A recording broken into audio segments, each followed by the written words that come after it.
Hello friends, welcome back to my channel.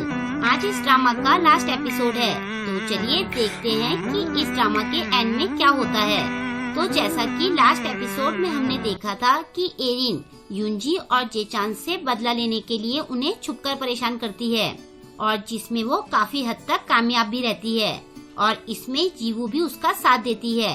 लेकिन फिर Erin बीच में गलती कर देती है और पकड़ी जाती है।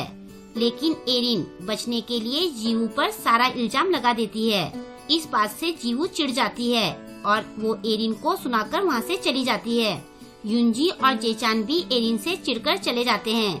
इस पूरे इंसिडेंट का वीडियो सोशल मीडिया पर वायरल हो जाता है और सब लोग एरिन को काफी कुछ कहते हैं। एरिन बिल्कुल अकेली पड़ जाती है और वो ब्रॉडकास्टिंग क्लब छोड़ने वाली होती है। लेकिन तभी होंगयुंग नाम की मिस्टीरियस लड़की उसे ढूंढते हुए वहाँ आती है। कहानी में आगे हम देखते हैं कि होंगयुंग और एरिन दोनों साथ में बैठे होते हैं। एरिन उससे पूछती है कि तुम यहाँ क्यों आई हो। होंगयुंग कुछ सोचते हुए 10 मिनट पहले का सीन याद करती है। हम देखते हैं कि 10 मिनट पहले वो ब्रॉडकास्टिंग क्लब को देखते हुए कहती है, तो ये है ब्रॉडकास्टिंग क्लब। फिर वो अपना मैसेज चेक करती है। किसी ने उसे मैसेज करके कहा होता है कि तुम प्लीज मेरी फ्रेंड एरिन की हेल्प कर दो। होंगयुंग कहती है कि लगता है इस स्कूल का मेरे बिना कुछ नहीं हो सकता और फिर वो ब्रॉडकास्टिंग क्लब में आती है और अब वो एरिन से कहती है कि मुझे स्कूल में आए हुए काफी टाइम हो गया था और ब्रॉडकास्टिंग क्लब आजकल काफी चर्चा में है, इसलिए मैं यहाँ देखने आ गई कि क्या चल रहा है। असल में मैं ऐसी चीजों से दूर नहीं रह पाती हूँ और यहाँ आते ही मैं उस लड़की से मिल गई जिसके बारे में सारे र्यूमर फैले हैं। र्यूमर के बारे में सुनकर एरिन थोड़ी अनकंफर्टेबल हो जाती है। उसे ऐसे सैड देखकर होंगयुंग कहती है कि लोग तो कहते हैं कि बैड अटेंशन ना मिलने से अच्छा होता है। बैड अटेंशन भी तो अटेंशन ही है। और ऐसा कहकर वो हंसने लगती है। ये सुनकर एरिन और ज्यादा सैड हो जाती है। होंगयुंग उसे रोने से रोकती है। फिर वो कहती है कि असल में मैं तुमसे ही मिलने आई थी क्योंकि मुझे तुम्हारी फिक्र हो रही थी।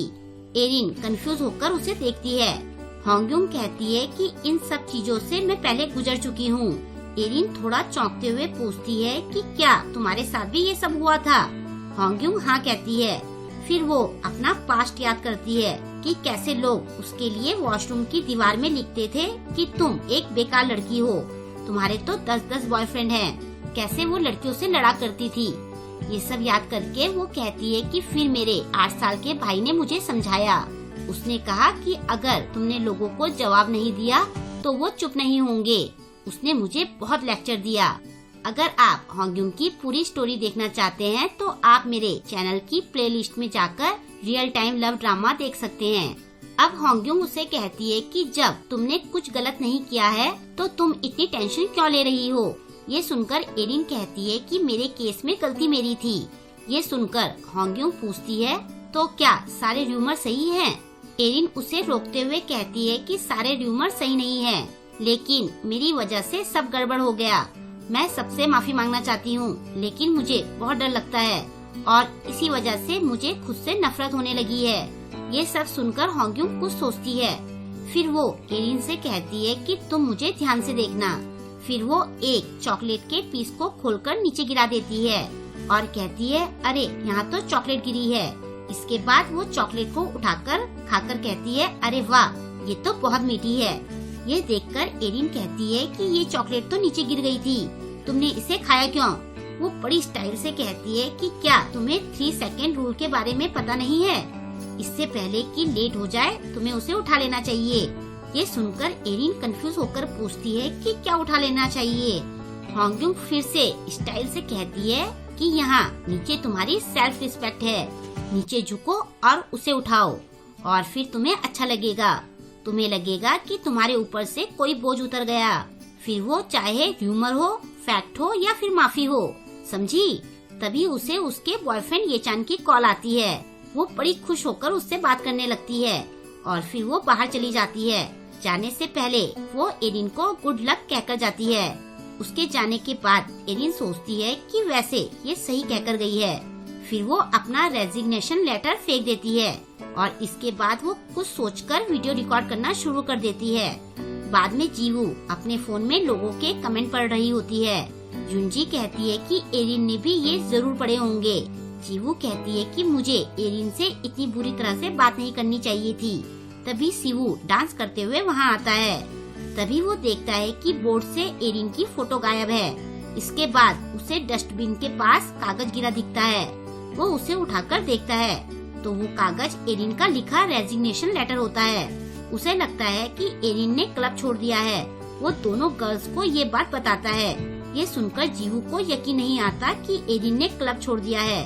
तभी युंजी वीडियो रिकॉर्डिंग देखकर कहती है कि ये क्या है। वो तीनों मिलकर वीडियो रिकॉर्डिंग देखना शुरू करते हैं। वो रिकॉर्डिंग एरिन की होती है। उसमें एरिन युंजी और जीवू को हेलो कहती है। वो कहती है कि मुझ में तुम दोनों से फेस टू फेस माफी मांगने की हिम्मत नहीं है, इसलिए मैं ये वीडियो बना रही हूँ। ये सुनकर जीवू कहती है कि क्या एरिन माफी मांग रही है। इसके बाद वो तीनों उस वीडियो को कंप्यूटर में देखते हैं। एरिन आगे कहती है, जीवू तुमने हमेशा मेरा साथ दिया है। जब मैं मुसीबत में थी तब तुमने ही मुझे सहारा दिया। आई एम सॉरी कि मैंने तुम्हारे साथ बहुत गलत किया। मुझे तुम पर ब्लेम नहीं डालना चाहिए था। भले ही तुम मुझे छोड़ भी दो, फिर भी मैं तुम्हें हमेशा अपना बेस्ट फ्रेंड मानूंगी। जीवू कहती है, इसका क्या मतलब है कि मैं उसे छोड़ दूंगी। वीडियो में आगे एरिन युंजी से कहती है कि तुम बहुत ऑसम पर्सन हो। शायद मुझे तुमसे जलन होती थी। मेरा बदला लेने का सोचना बचपना था। मुझे माफ कर दो। अब से मैं कभी तुम्हें परेशान नहीं करूंगी। मेरा ध्यान रखने के लिए तुम सबको थैंक्स। और हाँ, अभी तक जिस एरिन को तुम जानते थे उसे तुम भूल जाओ। बस मुझे इतना ही कहना था। युंजी कंप्यूटर बंद करके कहती है कि एरिन ने ये सब बातें क्यों कही। क्या वो सच में चाहती है कि हम उसे भूल जाएं? जीवू भी कहती है कि क्या अब वो हमसे मिलना नहीं चाहती है। तभी सीवू चौंकते हुए पूछता है, तो क्या इसका मतलब ये है कि एरिन हमें छोड़कर जा रही है? इसी टाइम जेचान भी वहाँ आ जाता है। वो भी पूछता है कि क्या एरिन जा रही है।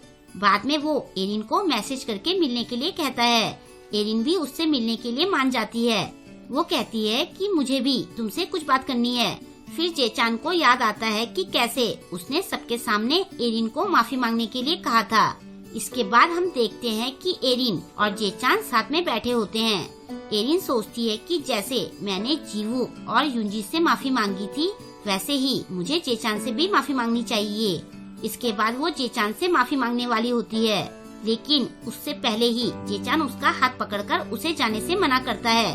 फिर वो उसे क्लब छोड़ने से मना करते हुए सॉरी भी कहता है। वो कहता है कि तुमसे वजह पूछे बिना ही मैं तुम पर चिल्लाया था। मुझे ऐसा नहीं करना चाहिए था, इसलिए मैं ये कहना चाहता था कि इसमें तुम्हारी कोई गलती नहीं थी। सारी गलती मेरी थी। मुझे माफ कर दो। एरिन सोचती है कि तुम हमेशा मुझसे एक कदम आगे रहते हो, फिर चाहे वो लव कन्फेशन में हो या फिर माफी मांगने में। वो जेचान से कहती है कि इस बार तुम मुझे हरा नहीं सकते हो। ये सुनकर जेचान थोड़ा कंफ्यूज होता है। वो कहती है कि जब तुम्हें सारी बात नहीं पता है तो तुम माफी कैसे मांग सकते हो। मैं तुमसे पहले माफी मांगना चाहती थी और मैं क्लब छोड़कर नहीं जा रही हूँ। जेचान खुश होते हुए पूछता है कि क्या तुम सच में नहीं जा रही हो। फिर वो चैन की सांस लेता है। वो कहता है कि मुझे तुम्हारी फिक्र हो रही थी।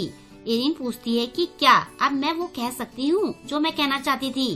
जेचान उसे कहता है कि कहो तुम क्या कहना चाहती हो। वो कहती है आई लाइक यू। ये सुनकर जेचान चौंक जाता है। एरिन आगे कहती है कि मैं तुम्हें ये बताना चाहती थी, लेकिन मैंने बच्चों की तरह बिहेव किया। मुझे जलन होने लगी थी, लेकिन अब सब ठीक है। अब मैं तुम्हें पसंद नहीं करती हूँ, तो आगे से मुझे अचानक से कांटेक्ट मत करना और मेरी फिक्र भी मत करना। मैं बिल्कुल ठीक हूँ। फिर वो चैन की सांस लेकर कहती है कि अब मैं बेटर फील कर रही हूँ। फिर वो कहती है कि तुम्हें ये सब कैसे पता चला? क्या युंजी और जीवू ने तुम्हें ये बताया? तब जेचान को एक मैसेज के बारे में याद आता है। अब हमें पता चलता है कि होंगयुंग को मैसेज करके एरिन की हेल्प करने के लिए जेचान ने ही कहा था, क्योंकि उसे एरिन की टेंशन हो रही थी। फिर वो एरिन को देखकर कहता है कि अब लगता है सच में मुझे तुम्हारी फिक्र करने की कोई जरूरत नहीं है, क्योंकि उसे लगता है कि होंगयुंग ने एरिन को अच्छे से समझाया था और अब एरिन की मेंटेलिटी पूरी तरह से चेंज हो चुकी थी और अब वो एक समझदार और मैच्योर पर्सन बन चुकी थी, जो अपना ध्यान खुद से अच्छे से रख सकती थी। और इसी के साथ ये ड्रामा एंड हो जाता है। आई होप कि आपको ये ड्रामा पसंद आया होगा।